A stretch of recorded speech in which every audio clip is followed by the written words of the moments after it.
إن الحمد لله نحمده ونستعينه ونستغفره ونعوذ بالله من شرور أنفسنا ومن سيئات أعمالنا. من يهده الله فلا مضل له ومن يضلله فلا هادي له، وأشهد أن لا إله إلا الله وحده لا شريك له، وأشهد أن محمدًا عبده ورسوله. أما بعد، فإن خير الحديث كتاب الله، وخير الهدي هدي محمد، وشر الأمور محدثاتها، وكل محدثة بدعة، وكل بدعة ضلالة، وكل ضلالة في النار. أعوذ بالله من الشيطان الرجيم. بسم الله الرحمن الرحيم. يا أيها الذين آمنوا اتقوا الله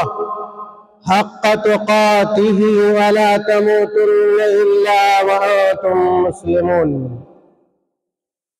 يا أيها الناس اتقوا ربكم الذي خلقكم من نفس واحدة وخلق منها زوجها وبث منهما رجالا كثيرا ونساء، واتقوا الله الذي تساءلون به والأرحام إن الله كان عليكم رقيبا. يا أيها الذين آمنوا اتقوا الله وقولوا قولا سديدا يصلح لكم أعمالكم ويغفر لكم ذنوبكم، ومن يطع الله ورسوله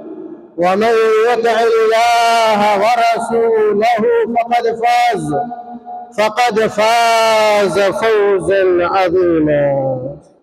وقال تعالى في القرآن الكريم في مقام آخر: يستفتونك قل الله يفتيكم في الكلالة إن امرؤ هلك ليس له ولد وله أخت فلها نصف ما ترك. وقال تعالى في مقام آخر: قل إنما حرم ربي الفواحش ما ظهر منها وما بطن والإثم والبغي بغير الحق وأن تشركوا بالله ما لم ينزل به سلطانا وأن تقولوا على الله ما لا تعلمون. وقال صلى الله عليه وسلم: إن الله تعالى لا ينزع العلم من صدور الناس بعد أن يعلمهم إياه، ولكن ذهابه قبض العلماء فيتخذ الناس رؤوسا جهالا فيسألون فيقولون بغير علم فيضلون ويضلون. حاضرین جماع اور طلبا و طالبات جامعہ امام ابن تیمیہ، ابھی خطبہ مسنونہ کے بعد قرآن کریم سے دو مختلف سورتوں کی دو مختلف آیتیں آپ کے سامنے پڑھی گئی۔ آیتوں کے بعد میں نے رسول رحمت علیہ السلام کے ذخیرہ احادیث میں سے ایک نہایت معروف اور مشہور حدیث آپ کے سامنے رکھی۔ عزیز طلباء و طالبات، ہم اور آپ جیسے جیسے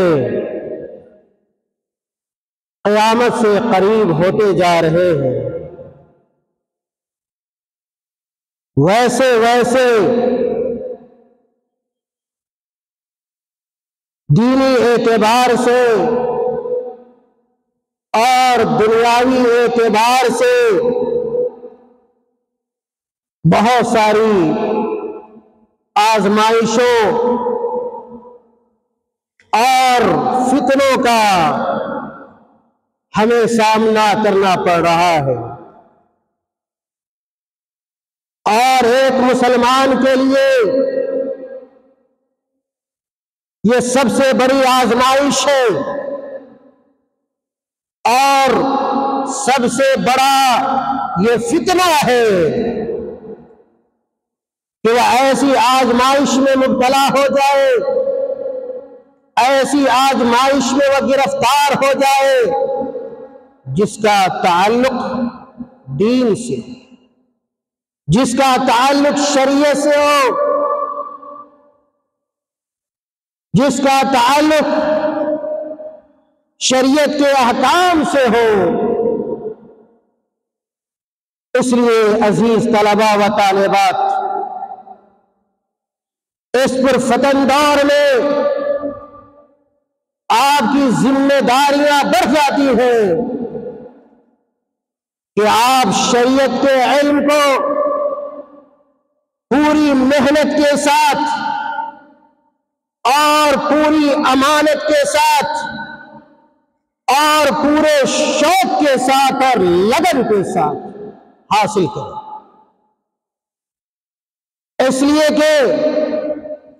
جب آپ کے پاس شریعت کا علم ہوگا، دین کا علم ہوگا، قرآن کا علم ہوگا، اللہ کے رسول صلی اللہ علیہ وسلم کی حدیثوں کا علم ہوگا اور ٹھوس علم ہوگا، مضبوط علم ہوگا، تو آپ دنیاوی فتنوں سے بھی محفوظ رہیں گے اور دینی فتنوں سے بھی اللہ تعالیٰ آپ کو محفوظ و مامون رکھے گا۔ میرے بھائیوں، آج کے زمانے میں ایک بہت بڑا فتنہ سر اٹھائے ہوئے ہمارا انتظار کر رہا ہے، اور بہت سارے لوگ اس فتنے میں جانے اور انجانے میں داخل ہو جاتے ہیں، پڑ جاتے ہیں۔ میرے بھائیوں اور عزیز طلباء و طالبات، وہ فتنہ فتوے کا فتنہ ہے۔ فتویٰ کے معاملے میں تسرع ہے، عجلت ہے، لا علمی کی بنیاد پر اور بے بصیرتی کی بنیاد پر دیا ہوا فتنہ ہے، جس کی وجہ سے سادہ لوگ، کم پڑھے لکھے لوگ، عوام الناس یہ الجھن کے شکار ہیں۔ ہر جگہ اختلاف ہے، انتشار ہے، اور ایک ہی مسئلے میں فلاں کا فتویٰ کچھ ہے، چلا کا فتویٰ کچھ ہے، اور یہ اس وجہ سے ہے کہ بیشتر لوگ جہالت کی بنیاد پر، لا علمی کی بنیاد پر وہ فتویٰ دیتے ہیں۔ عزیز طلباء، سوشل میڈیا کے زمانے میں، انٹرنیٹ کے زمانے میں، میڈیا کے زمانے میں یہ فتنہ اور زیادہ بڑھ چکا ہے، اور یہ بڑھتا ہی جا رہا ہے۔ اس لیے آپ کو اس معاملے میں ہوشیار رہنے کی ضرورت ہے، چوکنا رہنے کی ضرورت ہے۔ ایسا نہ ہو کہ آپ بھی اس فتنے کے شکار ہو جائے۔ اس میں کوئی شک نہیں ہے اور دو رائے نہیں ہے کہ فتویٰ دینا ایک عظیم الشان عمل ہے، ایک محترم عمل ہے، اور ہر سماج کی، معاشرے کی ضرورت بھی ہے، اور اس کا مقام، اس کا مرتبہ اس بات سے اجاگر ہوتا ہے کہ فتویٰ دینے کی جو ذمہ داری لی ہے وہ سب سے پہلے اللہ رب العالمین نے لی۔ قرآن کریم اگر آپ پڑھیے گا، قرآن کریم میں کئی آیتیں آپ کو ملیں گی جس میں اللہ تعالیٰ نے یہ فرمایا کہ اے نبی اکرم صلی اللہ علیہ وسلم، لوگ آپ سے فتویٰ طلب کرتے ہیں، تو اس معاملے میں آپ لوگوں کو بتلا دے کہ یہ فتویٰ یہ ہے۔ میرے بھائیوں، فتویٰ دینا دراصل یہ حلال اور حرام کے بارے میں گفتگو کرنا ہے، حکم لگانا ہے، اور فتویٰ کہتے ہی اسی کو ہے کہ شریعت کے کسی معاملے میں اور مسئلے میں آپ اللہ تعالیٰ کا حکم بتلائے، اللہ کے رسول صلی اللہ علیہ وسلم کا حکم بتلائے، یہ فتویٰ ہے۔ اور اسی طرح استفتاء، اگر کوئی آدمی آپ سے دین اور شریعت کے کسی معاملے میں جواب طلب کرتا ہے، اللہ تعالیٰ کا حکم جاننا چاہتا ہے، اللہ کے رسول صلی اللہ علیہ وسلم کا حکم جاننا چاہتا ہے، تو اس کو استفتاء کہتے ہیں، یعنی فتویٰ طلب کرنا۔ میرے بھائیوں، آج فتوے کے معاملے میں بڑی بے راہ روی ہے، بڑی بے راہ روی ہے، اور ہر آدمی اٹھتا ہے، کھڑا ہوتا ہے، فیس بک کھولتا ہے، ٹویٹر کھولتا ہے، واٹس ایپ کھولتا ہے، اور ایک فتویٰ دے دیتا ہے، حالانکہ اس آدمی کو ایک آیت کے بارے میں پتہ نہیں ہے،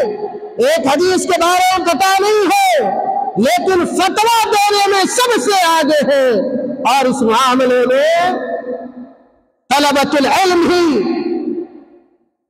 اس احتیاط سے کام نہیں لیتے جس احتیاط سے انہیں کام لینا چاہیے۔ میرے بھائیوں، اللہ رب العالمین نے قرآن کریم میں لا علمی کی بنیاد پر اللہ تعالیٰ کے معاملے میں، اللہ تعالیٰ کے سلسلے میں کسی طرح کی بات کرنے سے منع فرمایا ہے۔ میں نے جو آیت پڑھی آپ کے سامنے،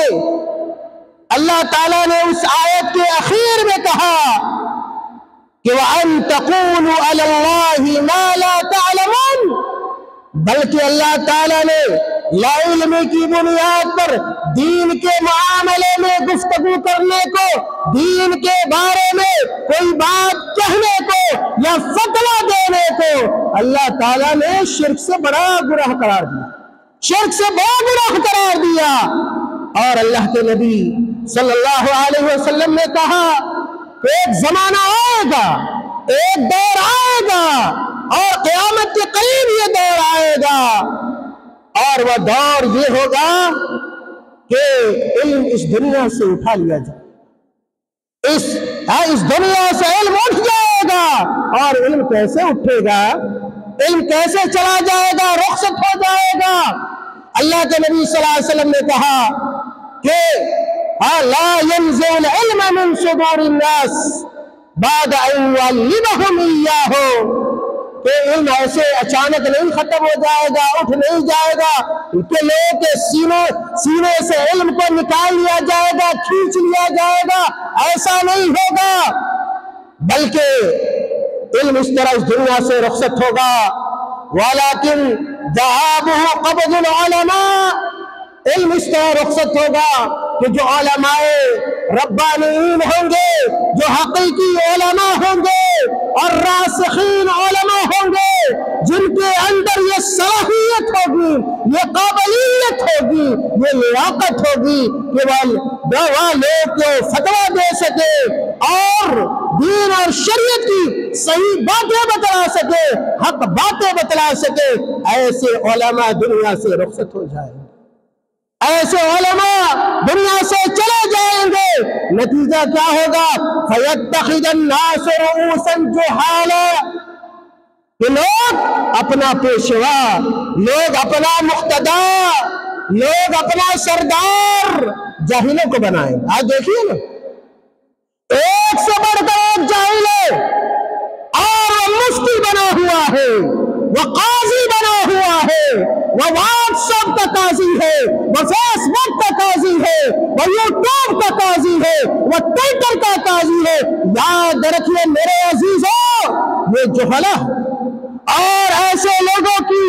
آمد کی پیش گوئی اللہ کے نبی صلی اللہ علیہ وسلم نے آج سے تقریباً 1500 سال پہلے کی تھی۔ اس لیے ایسے لوگوں سے ہوشیار رہنا ہے، اور قبل اس کے کہ اپنی زبان کھولے، اپنے قلم کو جنبش دے،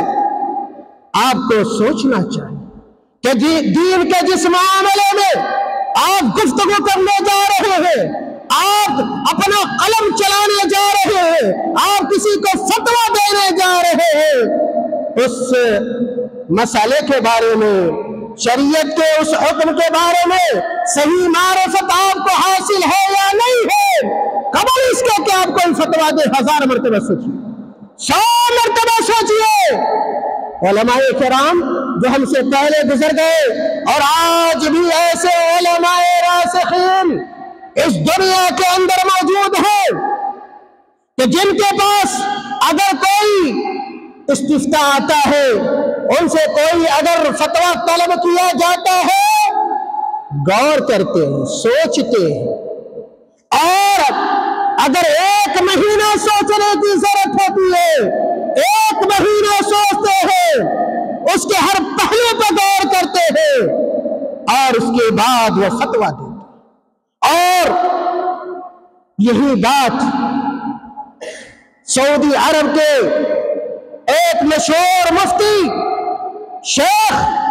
محمد بن ابراہیم آل الشیخ رحمت اللہ علیہ کے بارے میں آتا ہے، تو جب ان سے کوئی سوال کیا جاتا، فتویٰ طلب کیا جاتا، اگر کوئی ایسا مسئلہ ہوتا جس پر غور کرنے کی ضرورت ہوتی، غور کرتے تھے، اور ایک مہینہ لوگ انتظار کرتے تھے،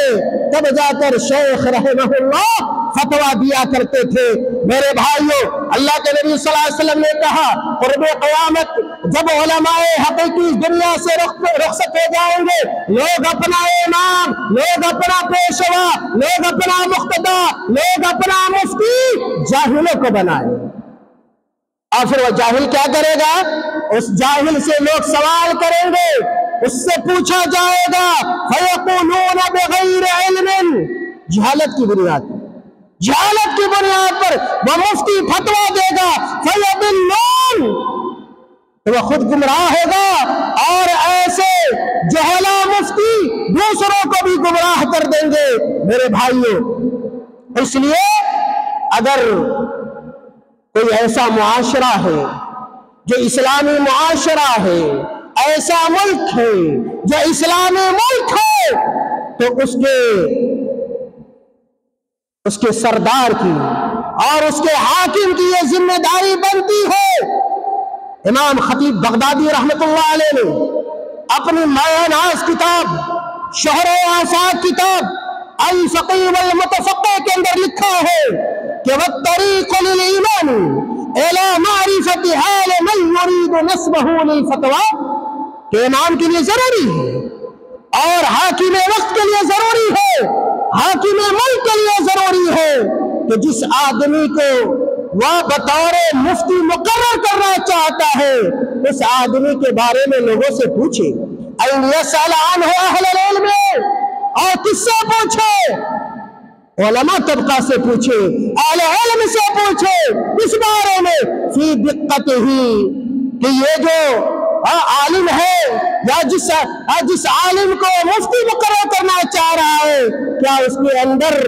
دقت پائی جاتی ہے یا نہیں پائی جاتی ہے؟ اس کے اندر باریک بینی ہے یا نہیں ہے؟ والمشہورین من فقہاء عصرہ، اور یہ امام کی ذمہ داری ہے کہ اس عالم کے بارے میں اس کو مفتی مقرر کرنے سے پہلے اس زمانے کے جو بڑے بڑے فقہاء ہیں ان سے رائے لے، ان سے پوچھو کہ اس آدمی کا مفتی مقرر کرنا مناسب ہوگا یا نہیں ہوگا۔ وَيُعَوِّلُ عَلَى مَا يُخْبِرُونَهُ مِنْ أَمْرِهِ، اور جو علماء بتائے، جو فقہاء بتائے کہ اگر یہ آدمی مناسب ہے اور یہ مفتی بننے کے لیے، تو پھر حاکم اس کو مفتی بنائے گا، ورنہ مفتی نہیں بنائے گا۔ میرے بھائیوں، احمد بن ابی بکر کہتے ہیں سمعت مالک بن انس یقول، کہتے ہیں کہ میں نے مالک بن انس اور رحمہ اللہ کو کہتے ہوئے سنا۔ مالک بن انس امام دار الہجرہ، امام دار الہجرہ، صاحب موطا، مدینے کے امام، دیکھیے ان کی حالت کیا ہے، اور وہ لوگ غور کرے جو فتوے کے معاملے میں اجرت سے کام لیتے ہیں اور اہل نہیں ہے، اور پھر بھی اس منصب پہ فائز ہوتے ہیں اور لوگوں کو گمراہ کرنے کی کوشش کرتے ہیں۔ دیکھیے کہتے ہیں احمد بن ابی بکر کہ میں نے مالک بن انس اور رحمہ اللہ کو کہتے ہوئے سنا، ما افتیت حتی شہد لی 70 انی اہل لذالک۔ بہت بڑی بات ہے، بہت بڑی بات ہے۔ کہتے ہیں کہ مالک بن انس رحمہ اللہ نے کہا کہ اے لوگوں سنو، اے لوگوں سنو، اے علماء کی جماعت سنو، اے طلبہ کی جماعت سنو۔ کہتے ہیں مالک بن انس رحمت اللہ علیہ، ما افتیت حتی شہد لی 70 انی اہل لذالک، کہ میں نے اس وقت تک فتویٰ نہیں دیا۔ مالک بن انس کہہ رہے ہیں کہ میں نے اس وقت تک کسی کو فتویٰ نہیں دیا جب تک کہ مدینے کے بڑے بڑے 70 علماء نے یہ گواہی نہ دے دی اور میرے حق میں اس بات کی شہادت نہ دے دی کہ میں اس بات کا اہل ہوں کہ میں لوگوں کو فتویٰ دے سکتا ہوں۔ یہ مقام اگر آپ کا ہو جائے، یہ مرتبہ اگر آپ کا ہو جائے، اس مرتبے پر اگر آپ پہنچ جائے علمی اعتبار سے، عملی اعتبار سے، فکری اعتبار سے، علمی رسوخ کے اعتبار سے، تو یہ تو میں نے کہا کہ یہ شان کی بات ہے۔ فتویٰ دینا یہ معاشرے کی ضرورت بھی ہے اور بڑے شرف کی بات ہے، عزت کی بات ہے، لیکن آپ کے اندر یہ اہلیت بھی ہونی چاہیے اور یہ صلاحیت بھی ہونی چاہیے۔ میرے بھائیوں، اسی طرح ایک دو قول اور سنا کر میں اپنی بات ختم کروں گا، باتیں بہت ساری ہیں۔ خلف بن عمر کہتے ہیں، اور یہ خلف بن عمر یہ امام مالک رحمت اللہ علیہ کے دوست تھے، ساتھی تھی، اور کہتے ہیں خلف بن عمر کہ میں نے مالک بن انس رحمت اللہ علیہ کو یہ کہتے ہوئے سنا کہ مالک بن انس نے کہا، ما عجبت فی الفتوى حتی سألت من هو اعلم منی۔ مالک بن انس رحمت اللہ علیہ کہتے ہیں کہ میرے بھائیوں سنو، ما عجبت فی الفتوى، میں نے کسی فتویٰ کے بارے میں کوئی جواب نہیں دیا، حتی سألت من هو اعلم منی، یہاں تک کہ میں نے اس بارے میں اپنے سے جانکار سے پوچھ نہ لیا۔ آج کے زمانے میں ہر آدمی علامہ بنا ہوا ہے، ہر آدمی فقیہ اعظم بنا ہوا ہے، ہر آدمی امام وقت بنا ہوا ہے، ہر آدمی قاضی وقت بنا ہوا ہے، ہر آدمی کے پاس موبائل ہے، ہر آدمی کے پاس اپنا ویب سائٹ پہ صفحہ ہے اور فتویٰ دیتا ہے، آن لائن فتویٰ ہے، چاہے معلوم ہو نہ ہو لیکن فتویٰ دے دینا ہے تاکہ لوگ یہ کہیں کہ یہ بڑا عالم دین ہے، یہ بڑا جانکار ہے۔ میرے بھائیوں، حدیث ہے اللہ، بلکہ مرسل حدیث ہے کہ اللہ کے نبی صلی اللہ علیہ وسلم نے کہا کہ جو فتوے کے معاملے میں جری ہو وہ جہنم کے معاملے میں بڑا جری۔ امام مالک رحمۃ اللہ علیہ کہتے ہیں ما جبت فی الفتوی حتی سألت من هو عالم منی، میں نے فتویٰ کے بارے میں اس وقت تک کسی کو جواب نہیں دیا یہاں تک کہ میں نے اس کے بارے میں لوگوں سے، ایسے لوگوں سے جو مجھ سے زیادہ جانکار ہے، پوچھ نہ لیا۔ اور هل یرانی مودیا لذلک، اس آدمی سے بڑے جانکار سے یہ نہ پوچھ لیا کہ کیا میں فتویٰ دے سکتا ہوں، کیا میں اس بات کا اہل ہوں کہ میں اس سوال کا جواب بتاؤں۔ میرے بھائیوں کہتے ہیں امام مالک رحمۃ اللہ علیہ سألت ربیہ، یہ ربیہ امام مالک کے استاد ہیں، ربیعۃ الرائے،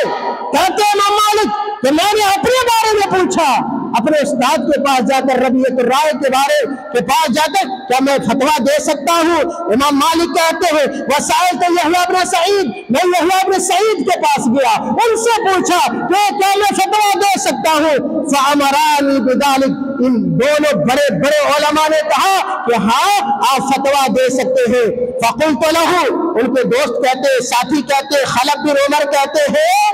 کہ میں نے کہا امام مالک سے یا ابا عبداللہ لو نہوک، کہ اگر یہ دونوں آدمی اگر آپ کو فتویٰ دینے سے منع کر دیتے، روک دیتے، تو پھر آپ کیا کرتے؟ قربان جائیے امام مالک رحمت اللہ علیہ پر، کہتے ہیں کنت انتہی کہ اگر یہ دونوں اجلہ ہمارے اساتذہ مجھے فتویٰ دینے سے روک دیتے میں ضرور رک جاتا۔ اور اس کے بعد امام مالک کہتے ہیں لا ينبغي لرجل ان يرى نفسه اهلا لشيء حتى يسأل من هو اعلم منه، کہا امام مالک رحمت اللہ علیہ نے کسی بھی آدمی کے لیے مناسب نہیں ہے کہ اپنے آپ کو کسی کام کا اہل سمجھے، کسی چیز کا اہل سمجھے، حالانکہ جب تک کہ اس معاملے میں، اس بارے میں اپنے سے جانکار سے جو زیادہ علم رکھتا ہے اس سے دریافت نہ کر لے۔ میرے بھائیوں، عزیز طلباء و عزیز طالبات، صحابہ کرام فتوے کے معاملے میں بڑے محتاط تھے۔ کسی صحابی کے پاس اگر کوئی سوال آتا، کوئی استفتاء آتا، ہر صحابی یہ کہتا تھا، ہر صحابی یہ چاہتا تھا کہ یہ سوال میرے علاوہ کسی اور سے پوچھ لیا جاتا، اور کسی اور سے فتویٰ طلب کر لیا جاتا۔ امام دارمی رحمت اللہ علیہ کہتے ہیں ادرکت 20 ولیہ من اصحاب النبی صلی اللہ علیہ وسلم، کہ میں نے 120 صحابہ کو پایا، میں نے 120 ایسے صحابہ کو پایا، ما منہم من احد الا ویود ان اخاہ کفاہ الحدیث، کہ ان میں سے 120 صحابہ میں سے ہر ایک یہ چاہتا تھا کہ اس معاملے میں گفتگو نہ کر کے میرا بھائی گفتگو کرتا، یعنی فلاں صحابی گفتگو کرتے، اور آگے کہتے ہیں وَيَوَدُّ أَنَّ أَخَاهُ كَفَاهُ الْفَتْوَى، اور ہر 120 صحابی میں سے ہر صحابی یہ چاہتا تھا، ان کی خواہش ہوتی تھی کہ اس معاملے میں مجھ سے فتویٰ طلب نہ کر کے فلاں سے طلب کیا جاتا۔ یہ احتیاط تھا، یہ تواضع تھا، یہ فتویٰ کی خطرناکی کو اور اس کی نزاکت کو صحابہ کرام سمجھتے تھے۔ عزیز طلبہ، ان چیزوں کو آپ کو بھی سمجھنا ہے، اور اس فتنے کے زمانے میں اور اس طرح بلا سوچے سمجھے فتویٰ دینے سے آپ کو بچنا ہے۔ کوشش اس بات کی کرنی ہے کہ اگر آپ کے اساتذہ ہیں یا کہ کوئی بڑے شیخ ہے، ان کی طرف آپ احالہ کر دے، ان کی طرف آپ رہنمائی کر دے، اور بچیے اللہ یہ کہ اگر اللہ نے آپ کو علم دیا ہے، تقوی دیا ہے، طہارت ہے، علم رسوخ ہے، اگر آپ اہل ہیں تو آپ فتویٰ دے سکتے ہیں۔ شرف کی بات ہے، عزت کی بات ہے۔ اللہ تعالیٰ سے دعا کرے کہ اللہ تعالیٰ ہمارے علم کے اندر رسوخ عطا فرما دے، اللہ تعالیٰ ہمارے عمل کے اندر بہتری عطا فرما دے، اللہ تعالیٰ ہمیں قرآن کا عالم بنائے، اللہ تعالیٰ ہمیں رسول اللہ صلی اللہ علیہ وسلم کی حدیثوں کا عالم بنائے، اللہ تعالیٰ ہمیں فتویٰ کی اہمیت کو جاننے، سمجھنے، اس کی آداب کو جاننے، اس کے طریقے کو پہچاننے کی توفیق عطا فرمائے، اور اللہ تعالیٰ ہر قسم کے دینی اور دنیاوی فتنوں سے اور آزمائشوں سے قیامت تک ہمیں اور تمام مسلمانوں کو محفوظ رکھے، آمین۔ وآخر دعوانا ان الحمد للہ رب العالمین۔